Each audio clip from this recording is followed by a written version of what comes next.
How are you doing, Ralfy of Ralfy Customs?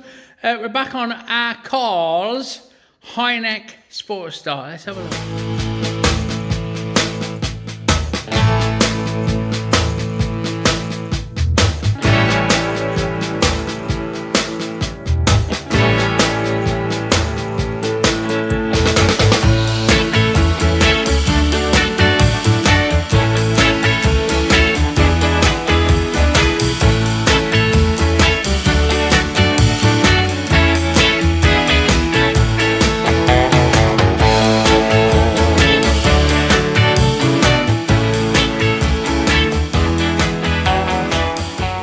So,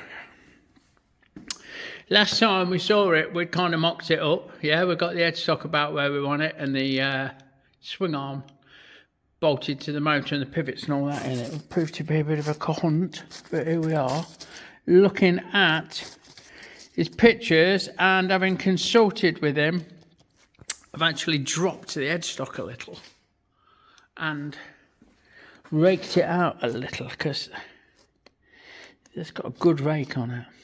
So it's gone for 10 overs, which is quite a lot, to be fair.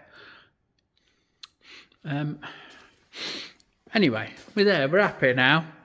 If you want to know more about how I work it out, then ask. But we've got 6.5 inch ground clearance at the front. We've got a 27 degree rake, which is, 37 degree rake, which is the same as on my dyno. I normally go 35 for that bit of a chop look, but not too much of a chop. 37, 2 degrees is hardly fuck all. And it just lets us drop that an inch because it did look crazy fucking high. What I've had to do is we're going to use inch tubing. Yeah, good old fashioned fucking CDS 360 inch tubing, which is about as strong as it gets. And I've had to lift the motor, space the motor up, look, with a bit of flat to get everything where we need it and give us room to get that dummy piece. Look, this is just a piece that you can see me in the reflection. This is just a piece at the bender box, but it's not far fucking off, to be fair. So that might prove a good reference. It kind of comes through a bit to the back of the headstock there, so we will see. My biggest problem, if you like, is going to be making such long measures, because it's about the highest I've done. I think our Danny's was here, but I'm not sure, was an inch higher where we originally put it. There was definitely a witness mark there already at 35 degrees, and it was either our Danny's or our Daz's Road King. You'll see them both on the channel if you search Evo Chop and Road King Chop. So yeah, so check that out. What I'm going to do now is work out quite how I'm going to do this bottom cradle bit. Yeah, with the bolt on. Remember, if you're following along, you'll see we've got to do a bolt on solid mount. It's a contradiction in terms, isn't it? Got a solid welded to the frame fucking mounting that fits this, and then we've got one that's removable that fits this. So the engine comes out this way. Same here. That's going to be removable. Come out of the frame. That's not. The engine comes out this way. Yeah. So I'm going to dummy up some pieces, and we're going to have a look, and we're going to think about and see about and see what. Right, no, folks. I hope you can hear me over the roar of the mighty heater. It's another fajita, not Juanita, Mexican with 1 2. Juanita. It's a couple of days later. We've had a family thing, which I won't go into on here, but things have slowed down a bit in workshop because of it. Please bear with. What I've got is the top tube cut, notched and polished with a bit of 400 grit in the old fucking tube polisher, like, just because it was looking a bit on the shelf, if that makes sense.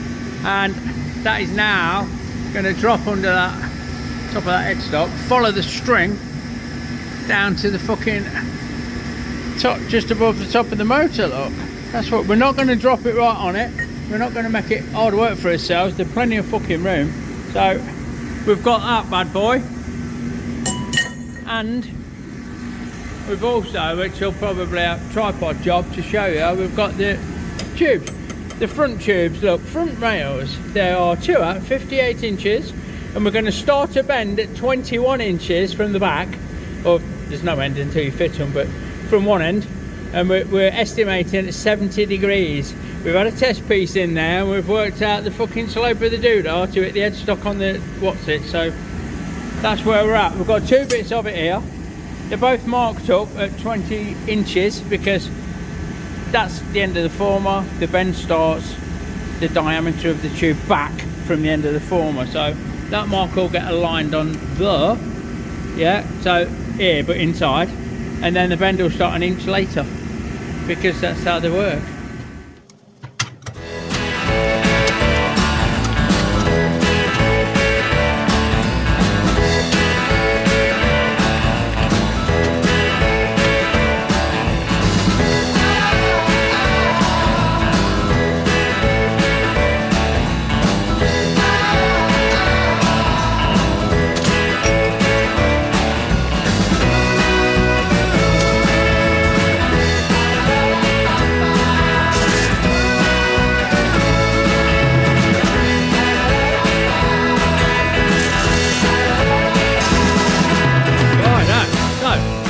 Puffing and puffing.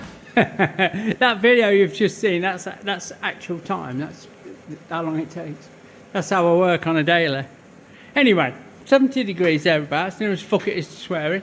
I didn't explain because I've not done a video on it. If you want one, let me know. Angle of the dangle, look. You can get 45 degrees. That breath. On a fucking bend. Yeah, so you bend away, go all the way, and you can get as far as there in that hole, and then you got a second hole, and then you got a third hole, so you can fucking keep going if you want all the way around. I don't think I've ever done one all the way around with this. I think you get well jammed up, but there you go. So that's why we have two bites of the apple. And that first one, test piece, I don't know if you can see, but it's just behind the line there, misses everything and lines up with the box section there. We fitted a bit of box section straight and true that we're going to run the rails to, and then up to these bosses, and then we'll look at seat rails and this shit and shocker mounts, because the shocker is going to sit here. It's going to sit about here. I'll dummy it up, I think, with a plate and go from there, and then we're going to make a swing arm, which is going to be quite a big undertaking. But for now, we'll get another rail bent off camera, and then we'll look at splicing it off here and chopping it out here so it fits across. Happy days.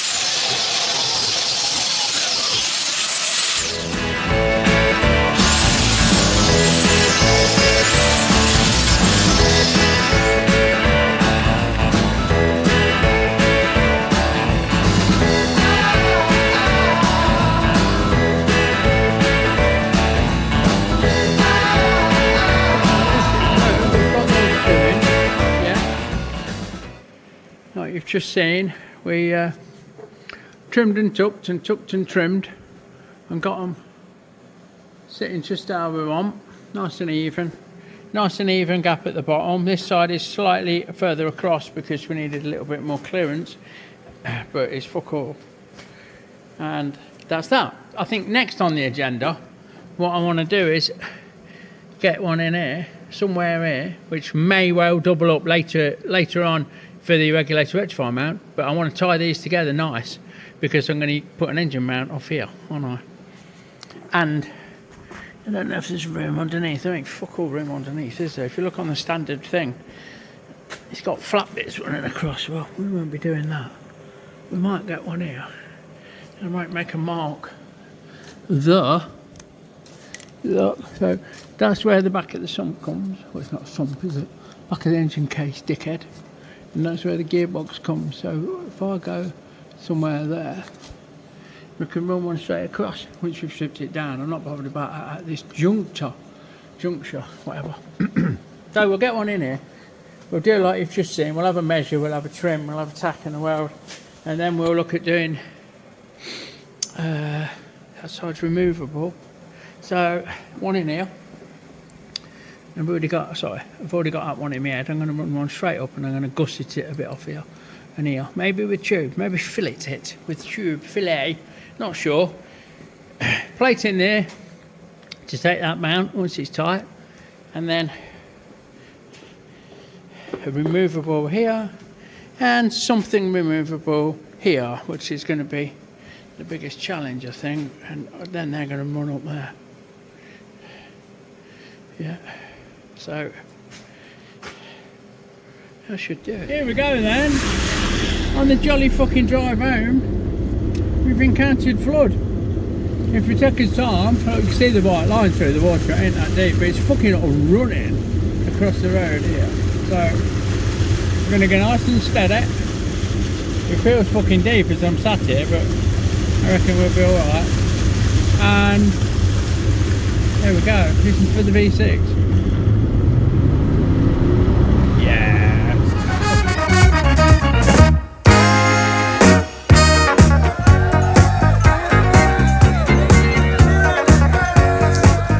Don't forget, folks, our Fuckstock stickers are now available in our Etsy store, link in the description below.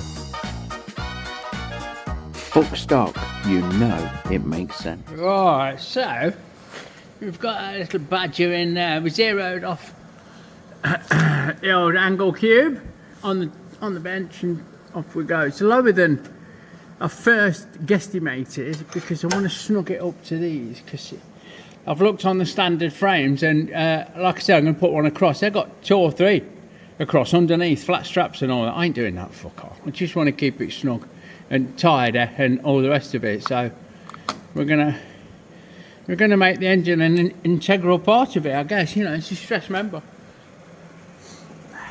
So what I'm thinking next, what we'll do in this video is going to be me getting this tube in.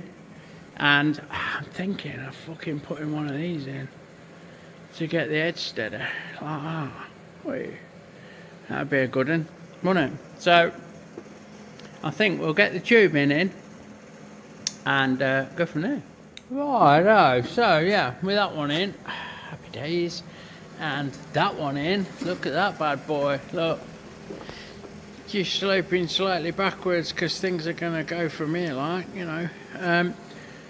This one, I've worked out, I've not got my tape measure to show you, but basically, I hate that filler word, basically. We eye it up, look, with a split rule. This is how I do it. And I want it to hit about here and end up down here and up there. So we angle and dangle it to see where we're going to go with the split rule. And then we use this bad boy to match that. Flip it over, look, in this case, and we can see that we're about 45 degrees.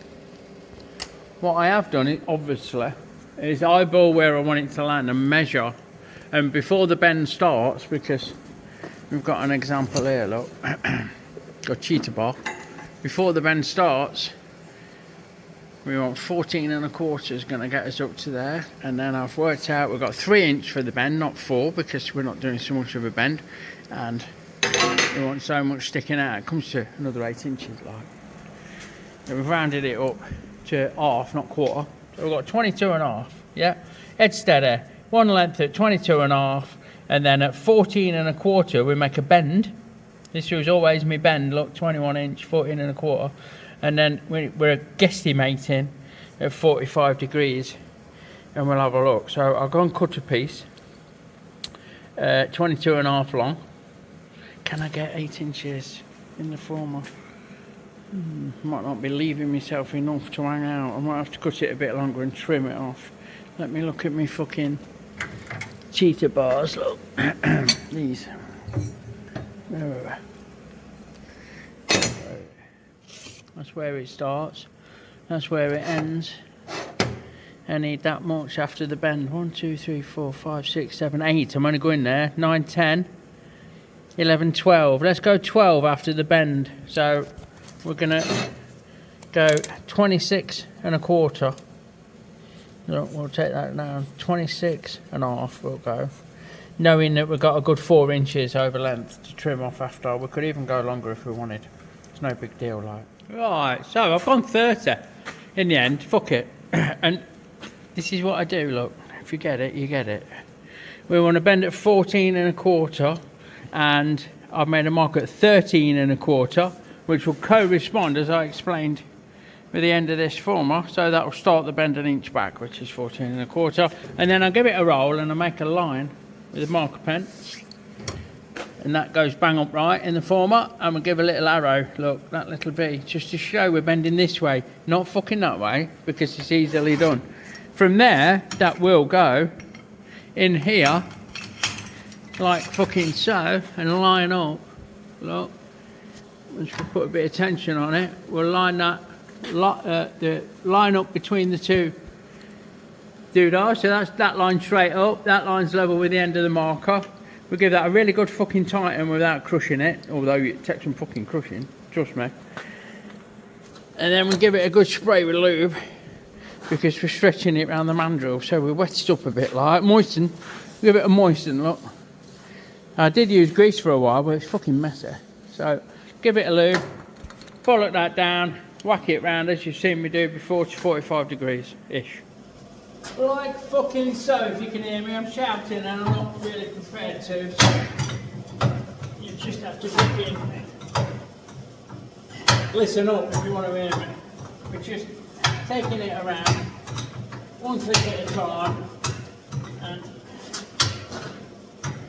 just walk the end of that up. Let's see where we are. Right, we're just over where we need to be, so we're going to offer this up, see what's what, and go from there really. Oh, a second that comes off. Like so, have a follow out that old tip, and there you go, there's Bob your answer. We'll see how that sits on the bike, eh? Right, point of interest, that's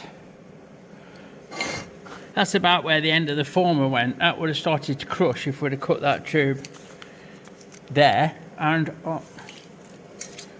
that is about length, that's to length, so we needed to do it over length, maybe not quite that much over length, but certainly 2 or 3 inches to save deformation. Now we're going to whack that in there, and we're going to drop that down there, and that ain't too bad. It's a little bit overbent, it's going to come a little bit forward. I'd sooner it was back there a bit.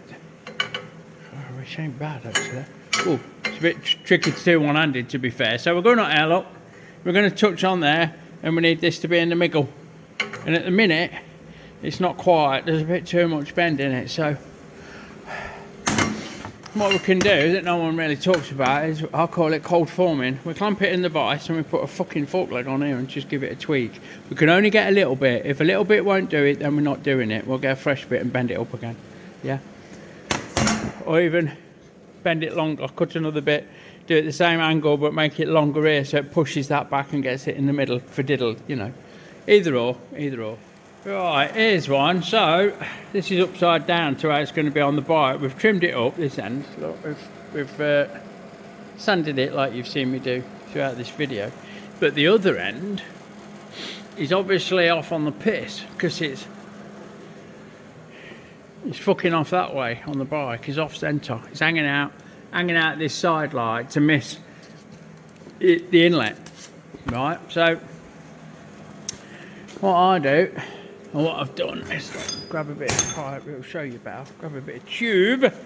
So we set that at the angle of the dangle where it sits on the bike, nearest fuck it is to square in. That pointy bit there's in the middle, and that's even. Eyeball it. You be me.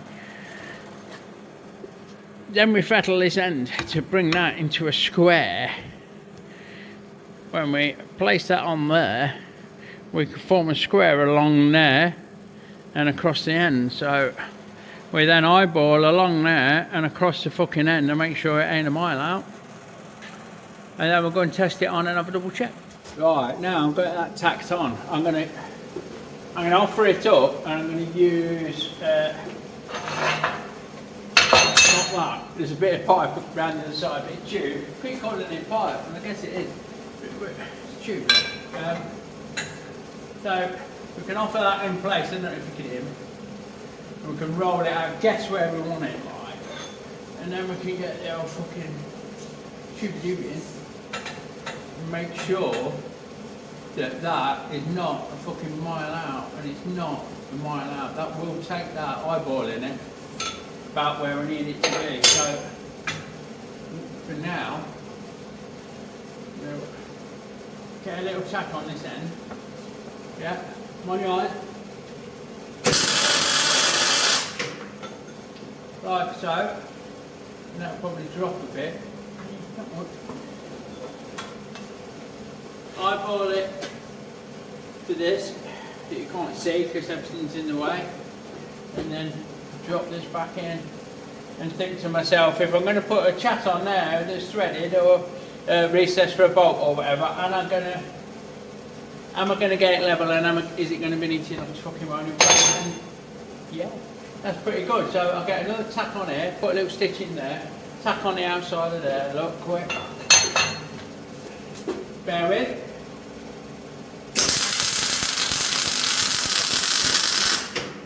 Like that, mind your eyes.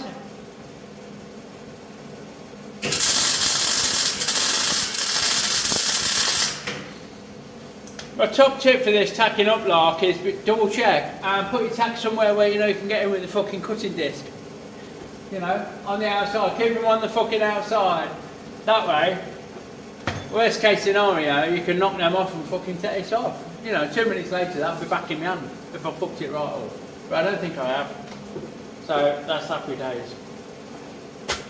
Okay, so just what I didn't show you was we've got the old fucking trusty string, good enough for the Romans, and there's a centre line in that casting that you may or not, oh, you can see it's clear as day. So we can eyeball that up through the middle of the tube, top tube, so we know that we've not pissed that up when we've welded this in. Yeah, because you sure as shit not fucking moving it now, particularly. You've got a bit of flex in there because everything's just tacked. But you're not moving anything dedicated. And there you go. There you have the bare bones of the front of the frame. Yeah, we've got the rails in both sides. We've got a top tube in. We've got the headstock in. We've got the pivots for the swing arm pivots. Excuse me. Got the swing arm pivots in place. Yeah. And we've got this upright to brace it. So everything from this point on, I suppose you could count that really, is going to be a bit of an engine mount. So what I'll do before we work out where the seat's going to come for the wheel and the mudguard, I mean this is going to sit further back because we're doing a swing arm that's extended and we're having monoshock direct like I did on the Goldwing. Before we, don't worry about any of that arse end, fucking forget about it, that's future Ralfy stuff. We're going to mount the engine properly. So we're going to make plates. We're going to look at incorporating this if we need to, not sure we need to, but the frame needs something in here. If you look at the standard one, it's like a fucking fireman's ladder. There's loads and fucking shit and braces and all sorts like. So I'm tempted to stick another one in here. We need to work out this, make an head steady that works. We need to make that detachable. That's the bigger. And that detachable, so we can have the engine out this side. So that is going to be in the next video. There you go. I mean, we made a start. That's a bit of a brief introduction into making frames the Ralfy way, really. Yeah? If you like the format, let me know. If you like what you see, give me a thumbs up. It just leaves me, as always, to say thanks for watching. Check out all the bump in the description below. Please give us a sub and follow along, and I'll catch you on the next one. Lots of love, everyone, and I'll see you soon.